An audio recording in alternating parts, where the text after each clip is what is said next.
आप सभी को मेरा प्यार भरा नमस्कार। आशा करता हूँ आप सब बहुत ही अच्छे हैं और पूरी शिद्दत और मेहनत से अपने ड्रीम जॉब के लिए लगे हुए हो। आपका जो एग्ज़ाम है वो है आपका 28 जनवरी को। कुछ चीज़ मैं पहले क्लियर कर देता हूँ, उसके बाद हम इस वीडियो को कंटिन्यू करेंगे। और जैसा कि हमने आपको प्रॉमिस किया है कि ज्योग्राफी का जो पार्ट होता है, भूगोल का जो पार्ट होता है, मैक्सिमम आपका हम यहीं कवर करवा दे रहे हैं 2 से 4 वीडियो में। आप समझ के चलो हर एक वीडियो से आपका एग्जाम में क्वेश्चंस आने वाला है। अब मैक्सिमम क्वेश्चंस यहीं से आएंगे, ठीक है। टोटल 10 टॉपिक हमने पहला अभी आपके लिए रखा है। वो है, सबसे पहले हमने आपको बोला था कि हम आपको सेंसस करवाएंगे, ठीक है। उसके बाद हमने क्या क्या कंप्लीट कर लिया उस पर। सबसे पहले भारत का खनिज हमने आपको कंप्लीट करवा दिया है, ठीक है। तो ये हो गया, भारत का खनिज हमारा हो गया, ठीक है। उसके बाद वाटरफॉल्स मतलब जलप्रपात हो गया है, समुद्री तट हमने आपको करवा दिया है। एक प्रॉपर हमने आपको फोल्डर बना दिया है, ठीक है। नीचे हम लिंक दे देंगे, ठीक है, फोल्डर का। तो आप फोल्डर बस कंप्लीट कर लेना। उसमें हमने बिहार से भी 3 क्वेश्चंस आने वाले हैं, तो बिहार का भी वीडियो, ज्योग्राफी और जो सेंसस होता है, ठीक है, जनगणना बिहार का भी इंपॉर्टेंट है, तो वो भी हमने आपको करवा दिया है। तो ये हो गया आपका। भारत के महत्वपूर्ण झील भी हमने करवा दिया। आपके माउंटेन पासेस मतलब पर्वतीय दरे जितने हो तो वो हमने आपको करवा दिया। उसके बाद जो बायोस्फीयर रिजर्व जो कि जैव संरक्षित जो मंडल है वो हमने आपको करवा दिया है। और उसके बाद इंपॉर्टेंट बांध जो था वो भी हमने आपको करवा दिया। देखिए, आज जो हम लोग करेंगे, सबसे पहले हम लोग सेंसस से स्टार्ट करेंगे और हम आपको रिवर हो, माउंटेन हो, जहां से क्वेश्चंस पूछा जाता है हर एक चीज हम करवा देंगे। बट याद रखिएगा, हम वही पढ़ा रहे हैं जो एग्जाम में आएगा, एकदम लेटेस्ट पैटर्न में। 2-3 बातें बस आपसे, जैसे कि अराउंड 4000 लोग देखते हैं वीडियो का, कल का वीडियो भी हमने डाला है, अराउंड 4000 लोग ने देखा है। बट जो लाइक है वो 1000 भी नहीं है। तो आप लोग बहुत लाइक में कंजूसी करते हो। आपके घर से कुछ नहीं जाता है लाइक में, बस एक लाइक दबाने में। बट अगर आप जब लाइक करते हो तो हमें मोटिवेशन मिलता है कि हाँ, जो बेस्ट कंटेंट हम दे रहे हैं, ठीक है, उसका वैल्यू आप समझ रहे हो, ठीक है। तो ये है कि आप लोग लाइक जरूर कीजिएगा, ठीक है। और जितने लोग भी अभी तक सब्सक्राइब नहीं किए हैं, ठीक है, तो उसको सब्सक्राइब जो बटन होता है उनको दबाने के लिए भी कुछ नहीं आप लोगों का जाता है, बस सब्सक्राइब दबा दोगे। और अगर सब्सक्राइबर बढ़ता है तो एक जो छोटा क्रिएटर है जो जानता है कि वो बेस्ट दे रहा है, ठीक है, लेकिन लोग उसे देख नहीं रहे, तो वो डिमोटिवेट हो जाएगा, ठीक है। तो आप सब्सक्राइब भी जरूर कर दीजिएगा और बेल आइकन दबा लीजिएगा, एक भी वीडियो मिस मत कीजिएगा। और एक चीज और रहा कि आप लोग बोल रहे थे सर पीडीएफ, तो पीडीएफ में बता दूंगा, वीडियो देखते रहे, बीच में मैं कहीं बता दूंगा कि पीडीएफ आपको कहाँ मिलेगा। और डिजिटल बोर्ड पे मैं क्यों नहीं पढ़ा रहा हूँ, क्योंकि वहां बहुत टाइम लग जाता है और अब जो है टाइम कम है और मैक्सिमम चीज हमें कवर करना है। तो चलिए स्टार्ट करते हैं जल्दी से, ठीक है। जल्दी से हम लोग स्टार्ट करते हैं। मैं फिर से कह देता हूं, जितने लोग अभी तक लाइक नहीं किए सबसे पहले लाइक कर दीजिए, बेहतरीन वीडियो होने वाला है, ठीक है। और आज जो हम लोग सबसे पहले जो स्टार्ट करने वाले हैं सेंसस से करेंगे, और सब्सक्राइब का बटन होगा, सबसे पहले उसको दबा दीजिए, कंजूसी मत कीजिएगा, ठीक है। चलिए, एकदम बेहतरीन तरीके से आपके लिए पीडीएफ प्रिपेयर किया गया है, क्योंकि पढ़ने के लिए बहुत सारा चीज़ है, बट हम वही पढ़ाते हैं जो एग्जाम में आपको दिखेगा। चलिए, बहुत बोलिए, टाइम वेस्ट हो गया, स्टार्ट करते हैं। सेंसस जनगणना के बारे में हम लोग बात करने वाले हैं। बिहार से भी रहेगा जनगणना से, 1275 का पेपर आप देख लीजिएगा। तो बिहार वाला मैंने करवा दिया है, ये फोल्डर में नीचे दे दूंगा। स्पेशल 64 जो पोस्ट है उसके लिए जितने वीडियोस मैंने बनाए हैं ये फोल्डर में आपको मिल जाएगा, नीचे है। एक और चीज, लिंक होगा आपका नीचे में, तो उस लिंक के थ्रू क्या होगा, आप जुड़ जाइएगा और जो स्टेटस में जो भी कंटेंट डाला जाएगा, क्योंकि अब एग्जाम सामने आ रहा है तो शॉर्ट नोट्स डाले जाएंगे, तो वो भी आपको व्हाट्सएप स्टेटस में दिख जाएगा। तो नीचे लिंक होगा, जुड़ जाइएगा, ठीक है। चलिए स्टार्ट करते हैं। तो सबसे पहले अगर हम लोग बात करें तो सेंसस का, अगर हम लोग बात करते हैं सेंसस का, ठीक है, जनगणना का, तो सबसे पहले क्वेश्चन यही पूछा जाता है कि जनगणना दैट मीन्स जो जनसंख्या है उसके स्टडी को क्या बोला जाता है। तो याद रखिएगा, डेमोग्राफी मतलब पॉपुलेशन का जो स्टडी है उसको क्या कहा जाता है, तो डेमोग्राफी। जनसंख्या की स्टडी को क्या कहा जाता है, डेमोग्राफी, याद रखिए। ये जो सेंसस है, अगर हम लोग अपना संविधान देखते हैं तो कौन से अनुच्छेद में है, तो अनुच्छेद 246 में है, ठीक है। और ये जो सेंसस है आपका, जनगणना है, वो कौन से आपका सूची में आता है, तो याद रखिएगा आपका संघ सूची में आता है। तो अनुच्छेद हो गया 246, कौन सा सूची में है, तो संघ सूची में है। और कौन सा आपका अनुसूची मतलब कौन सा सूची में है, तो आपको याद रखना है ये संघ सूची में है। और कौन सा अनुसूची में है मतलब कौन सा शेड्यूल में है, तो 7 शेड्यूल में है। तो आर्टिकल नंबर कितना है, 246, ठीक है। लिस्ट कौन सा लिस्ट में है, तो यूनियन लिस्ट में है। और कौन से शेड्यूल में है, तो 7 शेड्यूल में है। एक मैंने आपको इकोनॉमिक्स में पढ़ाया था, जनसंख्या संबंधित जो सिद्धांत था, ठीक है, पॉपुलेशन रिलेटेड जो थ्योरी था वो किसने दिया था, तो माल्थस ने दिया था। यहां तक बेसिक, ठीक है। अब देखिए, सबसे पहले जो भारत में जो जनगणना हुआ था वो कब हुआ था, तो 1872 में हुआ था, लॉर्ड मेयो के शासनकाल में। बट याद रखिएगा ये जो जनगणना था वो नियमित नहीं था, मतलब ठीक है, रेगुलर तरीके से नहीं कराया गया था। तो भारत में पहला जनगणना कब हुआ? 1872 में। किसके शासनकाल में हुआ? तो लॉर्ड मेयो के शासनकाल में। बट नियमित जनगणना कब से स्टार्ट हुआ? तो आपको याद रखना है 1881 में लॉर्ड रिपन के समय में स्टार्ट हुआ। और याद रखिएगा हर 10 साल में क्या होता है? एक बार जनगणना होता है। उसके बाद नेक्स्ट क्वेश्चन पूछा जाएगा कि जो स्वतंत्र भारत का, मतलब जो हमारा स्वतंत्र भारत है, उसका पहला जनगणना कब हुआ? ठीक है, तो स्वतंत्र भारत का अगर मैं बोलूं कि पहला जनगणना कब कराया गया, तो आपको याद रखना है स्वतंत्र भारत का जो पहला जनगणना कराया गया था 1951 में कराया गया था। ये चीज आपको याद रखना है। ठीक है, और अगर हम ये देखें कि पहला जो जनगणना हुआ था 1951 में, ठीक है, इसके जनगणना आयुक्त कौन थे? जनगणना आयुक्त मतलब होता है आपका जो सेंसस का जो कमिश्नर होता है। ठीक है, जो सेंसस कमिश्नर कौन था? तो आपको याद रखना है R.A. गोपाल स्वामी। कौन थे आपके? R.A. गोपाल स्वामी क्या थे? हमारे सेंसस के कमिश्नर थे। तो याद रखेगा स्वतंत्रता भारत का, मतलब स्वतंत्र भारत का, इंडिपेंडेंट भारत का पहला जनगणना कौन सा था? तो 1951 का जो था ये पहला जनगणना था। ये चीज आपको याद रखना है। ठीक है, और जो ये 1951 वाला जो हुआ था इसमें हमारे जनगणना आयुक्त कौन थे? ठीक है, सेंसस कमिश्नर कौन थे? तो आपको याद रखना है R.A. गोपाल स्वामी जी थे हमारे। ठीक है, ये चीज आपको याद रखना है। उसके बाद 2011 का जनगणना का हम लोग डायरेक्टली बात करते हैं क्योंकि यहीं से क्वेश्चन पूछा जाता है। तो 2011 का जो जनगणना था याद रखिएगा 15वां नंबर का जनगणना था। ठीक है, अभी तक जितना हुआ है तो टोटल अगर नंबर देखा जाए तो 15वां नंबर का जनगणना था। ठीक है, और अगर देखा जाए कि स्वतंत्र भारत का कितने नंबर का था, तो आपको याद रखना है 7वां नंबर का था। ठीक है, याद रहेगा 2011। इसको थोड़ा ऊपर कर लेते हैं। ठीक है, अब देखिए अगर हम लोग बात करें, ठीक है, कि जो 2011 का जो जनगणना था, ठीक है, तो इसमें जो पॉपुलेशन बताया गया था ये कितना था? अराउंड 121 करोड़ था। ये चीज आपको याद रखना है। और पूरा विश्व का कितना जनसंख्या था? हमारा भारत का जनसंख्या तो वो था 17.5%। तो याद रखिएगा पूछा जाएगा कि 2011 के जनगणना के अनुसार इंडिया का जो पॉपुलेशन था, पूरे दुनिया का पॉपुलेशन, पूरे वर्ल्ड का पॉपुलेशन का कितना परसेंट था? तो 17.5% था। और 2011 का अगर पूछा जाए कि दशकीय वृद्धि कितना हुआ था, डिकेडल ग्रोथ कितना हुआ था?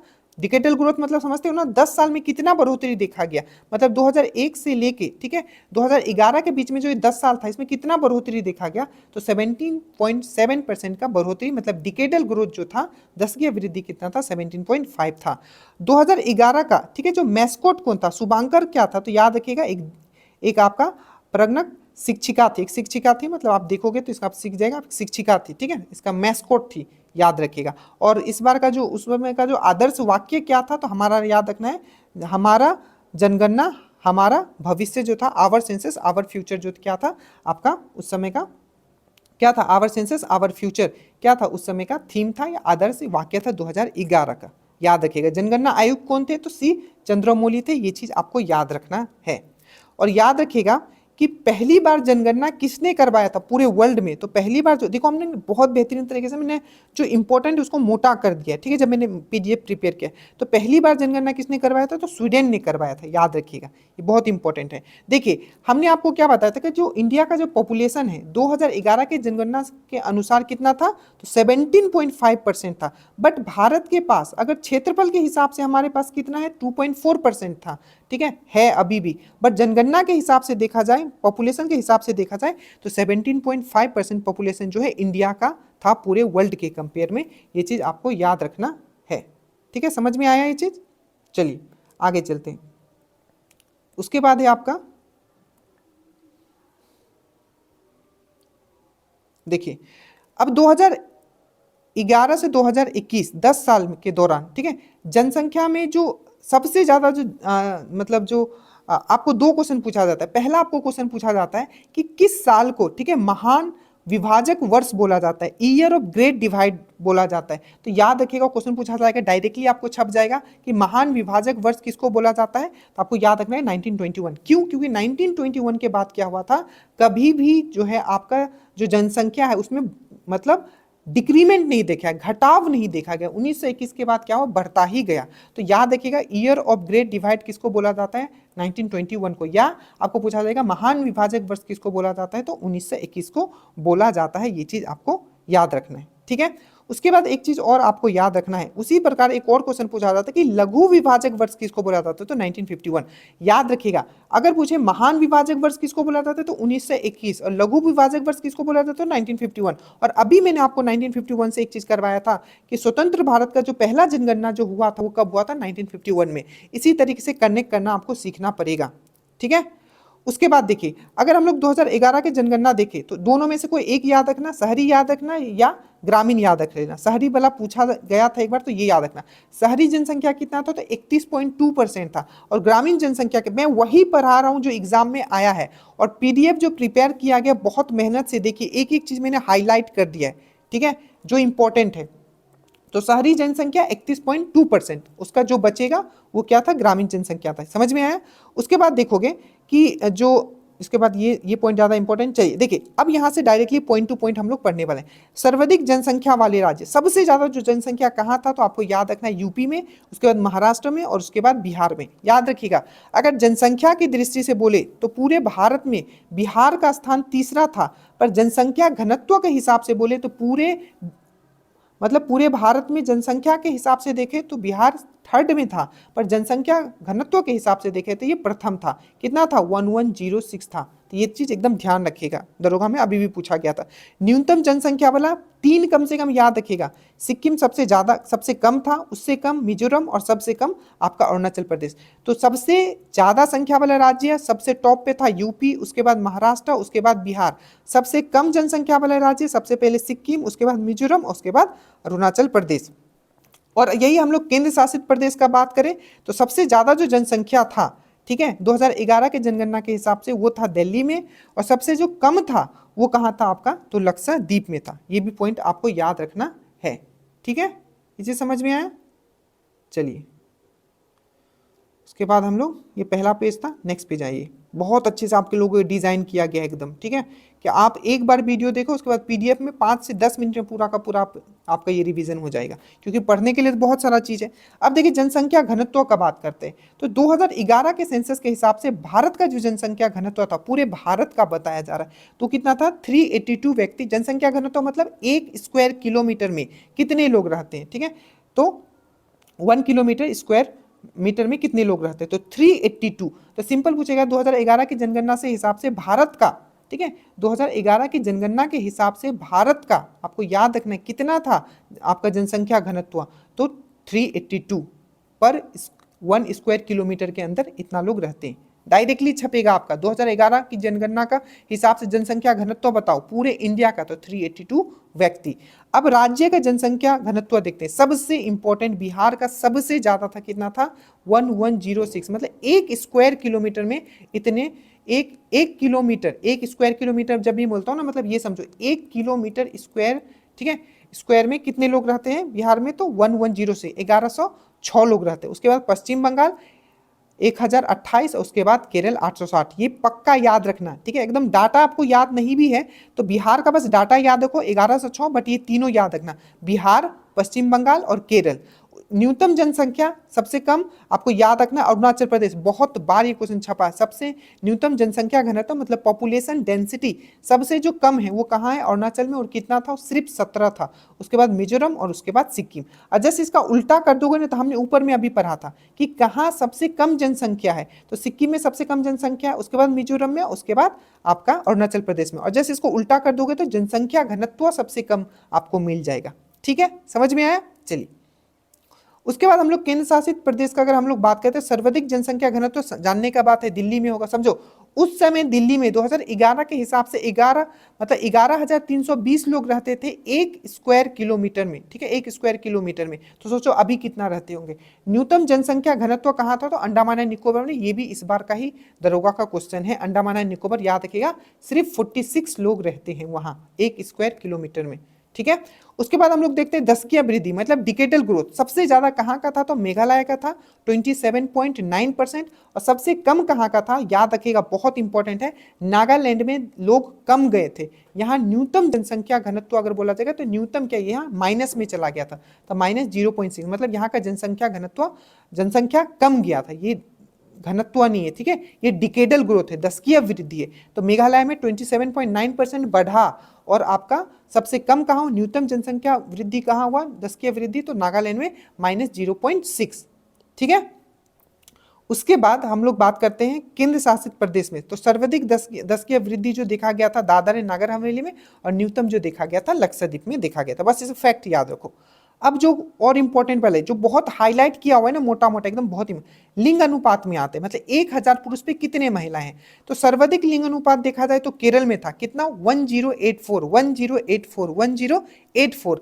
सेकेंड नंबर पे तमिलनाडु, और थर्ड नंबर पे आंध्र प्रदेश, और चौथा नंबर पे था आपका छत्तीसगढ़। बस आप 3 याद रखिएगा। ठीक है, केरल 1084, उसके बाद तमिलनाडु, उसके बाद आंध्र प्रदेश। केरल, मेरे साथ बोलो, केरल तमिल आंध्र, केरल तमिल आंध्र, तो केरल तमिल और आंध्र। उसके बाद न्यूनतम लिंग अनुपात सबको पता है, सबसे कम कहाँ था, हरियाणा में था, कितना, 879। ठीक है, उसके बाद जम्मू कश्मीर, देखो ये 879 है, 889 है जम्मू कश्मीर। उसके बाद सिक्किम 890। अब याद रखिएगा लिंग अनुपात के हिसाब से, ठीक है, नीचे से चौथा नंबर में आता है कौन, बिहार। ये भी चीज याद रखिएगा, बट ये नहीं पूछा जाएगा। 3 आप बस यहां से याद रख लो। ठीक है, बिहार वाला सेंसस पक्का देख के जाइएगा। ठीक है, हमने पढ़ा दिया है, नीचे हम फोल्डर दे देंगे, पूरा फोल्डर कंप्लीट करके जाइएगा। देखो, अगर हम लोग बात करें कि सबसे ज्यादा जो लिंग अनुपात था, ठीक है, अगर हम लोग इसमें बात करें, ठीक है, केंद्र शासित प्रदेश में, यूनियन टेरिटरी में, तो सबसे ज्यादा जो था आपका कहाँ था, 1037 फीमेल। ठीक है, कहाँ था, 1000 पुरुष पे 1037 महिलाएं हैं। कहाँ, आपका पुडुचेरी में। तो पुडुचेरी में सबसे ज्यादा सेक्स रेशियो था, सबसे ज्यादा लिंग अनुपात था केंद्र शासित प्रदेश में। और सबसे कम कहाँ था, तो आपको याद रखना है दमन एंड दीव में, बस 618 था। ठीक है, याद रहेगा। चलिए, उसके बाद साक्षरता दर देखते हैं। ठीक है, अब देखो साक्षरता दर में टॉप पे कौन है, केरल है 94%। केरल हो गया, मिजोरम हो गया, और गोवा हो गया। याद रखिएगा, इस बार भी दरोगा में क्वेश्चन छपा था। तो केरल पहला नहीं पूछा था, तीसरे नंबर पे पूछा था। तीसरे नंबर पे गोवा होगा, आपको याद रखना है। बट याद रखना उसमें क्या लिखा हुआ है, सिर्फ स्टेट लिखा हुआ है या आपको यूनियन टेरिटरी भी इंक्लूड कर दिया है। तो ये चीज थोड़ा ध्यान रखना कि स्टेट और यूनियन टेरिटरी को मिला के पूछ रहा है या सिर्फ स्टेट को। अगर सिर्फ पूछेगा कि स्टेट में तीसरे नंबर पे कौन है, तो गोवा है। पहला पे केरल 94%, उसके बाद मिजोरम, उसके बाद गोवा, उसके बाद त्रिपुरा। सबसे कम हमारा प्यारा बिहार 61.8%। दरोगा में पूछा गया था कि सबसे कम जहां आपका लिटरेसी रेट है, ठीक है, कौन सा है साक्षरता दर सबसे कम कौन सा डिस्ट्रिक्ट में बिहार में, तो आपको याद रखना, ये पूछा गया था सिर्फ 2 में, पूर्णिया में। सबसे ज्यादा का है रोहतास में। सब पढ़ा दिए, देख लीजिएगा। बिहार में सबसे कम है, उसके बाद उत्तर प्रदेश में, उसके बाद राजस्थान में। ये चीज आपको याद रखना है। एक क्वेश्चन पूछा गया था कि कहाँ, ठीक है, महिला और पुरुष में साक्षरता दर में सबसे ज्यादा डिफरेंस है, सबसे ज्यादा अंतर है महिला और पुरुष के साक्षरता दर में। आपको याद रखना है राजस्थान, ये क्वेश्चन पूछा गया एग्जाम में। तो न्यूनतम साक्षरता दर बिहार का 61.8, ये पक्का याद रखिएगा। ठीक है, महिला का कितना है, पुरुष का कितना है, ये भी चीज मैंने आपको करवा दिया है। जैसे पुरुष का कितना है यहाँ बिहार में, देखिए टोटल तो कितना है 61.8 है, महिला का कितना है 51.5 है, और जो आपका पुरुष का कितना है तो 71.2 है। आप एक बार चेक कर लेना। ठीक है, 51 है आपका महिला का, 61 है पूरा, और 71 है आपका पुरुष का। आप एक बार चेक कर लेना, नीचे पढ़ाया हुआ है। ठीक है, तो ये हो गया। उसके बाद अगर हम लोग लिटरेसी रेट में बात करें, तो अगर हम लोग केंद्र शासित प्रदेश का बात करते हैं तो सबसे ज़्यादा है लक्षद्वीप का। तो देखिए, अगर हम लोग केरल के बाद अगर यूनियन टेरिटरी में और स्टेट को दोनों ले ले, तो दूसरे नंबर पे लक्षद्वीप आ जाएगा। ये चीज़ ध्यान रखिएगा। लक्षद्वीप का कितना है 91% है, तो केरल के बाद लक्षद्वीप आएगा। अगर केंद्र शासित प्रदेश को भी मिला लिया जाए, तो केंद्र शासित प्रदेश में सबसे ज़्यादा किसका है, तो लक्षद्वीप का है 91.85%। और सबसे कम किसका है, तो 71.24। आपको याद रखना है दादर एंड नागर हवेली। ठीक है, जो टॉप में है ना उसका बस याद रखो। ठीक है, बाकी आप लोग दिमाग में रखिएगा थोड़ा थोड़ा। अब ये चीज जो मेनली क्वेश्चन आपको पूछा जाएगा, यहीं से पूछा जाएगा। मैं बिहार के एग्जाम का बात कर रहा हूँ, दरोगा का। ठीक है, अब देखो सबसे ज्यादा एससी जनसंख्या का है, तो याद रखिएगा उत्तर प्रदेश। पर सबसे ज्यादा एससी जनसंख्या प्रतिशत में देखा जाए, ठीक है, तो वो है आपका पंजाब में। ठीक है, प्रतिशत मतलब समझते हो, मतलब वहां कितना पॉपुलेशन है, उस पॉपुलेशन में कितना आपका एससी है। एससी मतलब अनुसूचित जाति। ठीक है, तो एससी का जनसंख्या सबसे ज्यादा का है तो उत्तर प्रदेश में, और आपका प्रतिशत के हिसाब से देखा जाए तो आपका पंजाब में। देखिए नीचे लिंक होगा, ठीक है, नीचे लिंक होगा, स्टेट आप नंबर सेव कर लीजिएगा व्हाट्सएप का, और व्हाट्सएप की स्टेटस में ही मैं आपका क्या डाल दूंगा, इसका पीडीएफ का लिंक डाल दूंगा। जनसंख्या समझ में आया? तो जनसंख्या का प्रतिशत के हिसाब से पंजाब हो गया। एसटी का जनसंख्या सबसे ज्यादा कहाँ है? तो याद रखना मध्य प्रदेश में, अनुसूचित जनजाति का, ठीक है। एसटी है शेड्यूल्ड ट्राइब्स है, अनुसूचित जनजाति, और यह अनुसूचित जाति एससी। एससी मतलब शेड्यूल्ड कास्ट, एसटी मतलब शेड्यूल्ड ट्राइब, ठीक है। तो मध्य प्रदेश में सबसे ज्यादा, और एसटी जनसंख्या का प्रतिशत सबसे ज्यादा कहाँ है? तो आपको स्टेट में अगर पूछेगा तो मिजोरम, और अगर ओवरऑल पूछेगा तो लक्षद्वीप, आपको याद रखना है, ठीक है। उसके बाद आइए कि भारत की, ये क्वेश्चन भी आपका छपा हुआ है ऑलरेडी दरोगा में या बीपीएससी में, कि 2011 के जनगणना के अनुसार सबसे बड़ा जो एसटी ट्राइब कौन सा है, मतलब अनुसूचित जनजाति का सबसे बड़ा ट्राइब कौन सा है? तो भील जनजाति जो है सबसे बड़ा अनुसूचित जनजाति है, एसटी ट्राइब है, आपको याद रखना है। सर्वाधिक ग्रामीण जनसंख्या हिमाचल प्रदेश, और सर्वाधिक शहरी जनसंख्या मतलब कौन सा राज्य का जो जनसंख्या है वहां का सबसे ज्यादा शहर में रहता है? तो गोवा है। सबसे कम आपका हिमाचल प्रदेश, आपको याद रखना है। सर्वाधिक शहरी जनसंख्या अगर हम लोग केंद्र शासित में बात करें तो सबको पता होगा दिल्ली होगा। सबसे कम कहाँ है केंद्र शासित प्रदेश में जो शहर में रहता है? तो वो है आपका अंडमान एंड निकोबार, आपको ये चीज याद रखना है, ठीक है। अब ये 2 पॉइंट है, बस इतना ही आपको करके जाना है इसमें। उसके बाद हम लोग बात करते हैं, ये देखिए, नागालैंड, अरुणाचल प्रदेश, लक्षद्वीप और अंडमान एंड निकोबार द्वीप समूह में कोई भी अनुसूचित जाति नहीं है, मतलब एससी कोई नहीं है वहां। कहाँ? नागालैंड, अरुणाचल प्रदेश, लक्षद्वीप, ठीक है, अंडमान एंड निकोबार में। और कहाँ एसटी नहीं है, ये क्वेश्चन पूछा गया, अच्छे से याद रखना। एसटी मतलब अनुसूचित जनजाति नहीं है, कहाँ? तो पंजाब, हरियाणा, दिल्ली, चंडीगढ़ और पुडुचेरी में आपका नहीं है। पंजाब और हरियाणा और दिल्ली और चंडीगढ़ ये सब तो सटा हुआ है, आप समझ सकते हो। एक पुडुचेरी भी आपको याद रखना है जहां आपका एसटी ट्राइब नहीं है, ठीक है। तो ये पूरा का पूरा आपका आज का क्या था, ये आपका सेंसस पे था। इसको मैंने अलग वीडियो में डाल दिया। अब नेक्स्ट जो वीडियो आएगा वो काफी लंबा होगा, बट आपका रेस्पॉन्स कैसा रहता है उस पर भी वो चीज डिपेंड करता है, ठीक है। उसके बाद हम लोग क्या करेंगे कि जो मैक्सिमम आपका, देखो ये सेंसस हो गया, खनिज हो गया, वाटरफॉल हो गया मतलब जलप्रपात हो गया, समुद्री तट हो गया, भारत के महत्वपूर्ण झील हो गया, आपका पर्वतीय दरे हो गया, बायोस्फीयर रिजर्व हो गया, एकदम बहुत इंपॉर्टेंट है बायोस्फीयर रिजर्व, बांध हो गया आपका। अब हम लोग टाइगर रिजर्व बचा हुआ है, नेशनल पार्क हमारा बचा हुआ है, रिवर हम लोग करेंगे, ठीक है। उसके बाद रिवर का जितना भी ट्रिब्यूटरी है, सहायक नदी, वहां से क्वेश्चन आता है, जहां जहां से आते सब करवा दूंगा। उसके बाद हम लोग माउंटेन करेंगे, उसके बाद हम लोग सॉइल करेंगे, उसके बाद हम लोग एग्रीकल्चर करेंगे, 2-4 टॉपिक और इंक्लूड होगा, और ये आपका खत्म। बस आपको कुछ नहीं पढ़ के जाना है, बस रिवीजन करके जाना है। और मेरा मेहनत अगर आपको समझ में आ रहा है तो एक बार लाइक आप लोग सब लोग करके जाइएगा और प्यारा कमेंट छोड़ के जाइएगा, ठीक है। और जो आपका वर्ल्ड हिस्ट्री से 3 क्वेश्चन आएगा वो भी मैं आपको करवा दूंगा अगर आपका रिस्पॉन्स अच्छा रहा तो। So thank you so much. जय हिंद, जय भारत।